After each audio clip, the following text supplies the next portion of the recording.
കുറച്ച് നാൾ മുമ്പ് വരെ അമ്മ ഈ മണ്ണിലൊക്കെ വെട്ടിക്കളച്ച് എന്തെങ്കിലുമൊക്കെ നട്ടു വളർത്തുന്നത് കാണുമ്പോൾ ഞാൻ ആലോചിച്ചിട്ടുണ്ട്, ഇതൊക്കെ കാശ് കൊടുത്താൽ കിട്ടുന്ന സാധനങ്ങളല്ലേ, എന്തിനാ ഈ പാടുപെടുന്നതെന്ന്. മോനുകുട്ടൻ പക്ഷേ അമ്മമ്മയ്ക്ക് കട്ട സപ്പോർട്ടാണ്.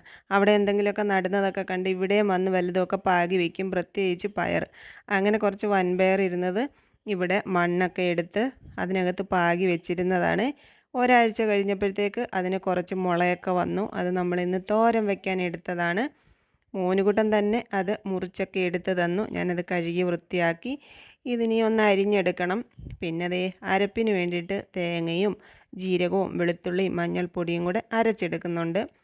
ലാസ്റ്റ് 2 പച്ചമുളകും കൂടെ ഒന്ന് ചതച്ചെടുക്കും. ഇനിയിപ്പോൾ വെളിച്ചെണ്ണ ഒഴിച്ച് കടുക് പൊട്ടിച്ച് 1 സ്പൂൺ ഉഴുന്നും കൂടെ ഇടുന്നുണ്ട്. അതതിൻ്റെ ഒരു പ്രത്യേക രുചി തന്നെയാണ് കേട്ടോ. ഉഴുന്നിൻ്റെ കളറൊന്ന് മാറി വരുമ്പോഴത്തേക്ക് ഒരു സവാള കുഞ്ഞായിട്ട് അരിഞ്ഞത് ചേർത്തു. ആവശ്യത്തിന് ഉപ്പും ഇട്ട് ഇളക്കി അതൊന്ന് വഴറ്റിയെടുത്തിട്ട് തേങ്ങ അരച്ച് വെച്ചിരിക്കുന്നത് ഇട്ട് കൊടുക്കും. ഉഴുന്ന് എണ്ണയിൽ മൂപ്പിച്ചെടുക്കുമ്പം നല്ലൊരു മണമല്ലേ. ഇവിടെ ഒരാൾ മണം പിടിച്ച് അടുക്കളയുടെ ജനലിൻ്റെ അടുക്ക വന്ന് നിൽപ്പുണ്ട് കേട്ടോ, തോരനായോ എന്നറിയാൻ വേണ്ടിയിട്ട്. അരപ്പിൻ്റെ പച്ചമണമൊക്കെ മാറിയപ്പോഴത്തേക്ക് നമ്മൾ പയറിൻ്റെ ഇല അരിഞ്ഞതും കൂടി അതിനകത്ത് ചേർത്ത് ഒരു 2-3 മിനിറ്റ് ഒന്ന് അടച്ചു വെക്കും. അങ്ങനെ നമ്മുടെ പയറില തോരൻ റെഡിയായി. ഇനിയിപ്പോൾ നമ്മൾ ഉച്ചക്കലത്തേടം ചോറ് വിളമ്പാൻ പോവാണ് കേട്ടോ.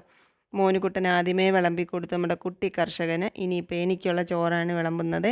ചോറും ചിക്കൻ ഉണ്ടായിരുന്നെന്ന് ചിക്കനും എടുത്തിട്ടുണ്ട്. നമ്മുടെ പയറില തോരനും മോരുകറിയും ലേശം കടുമാങ്ങി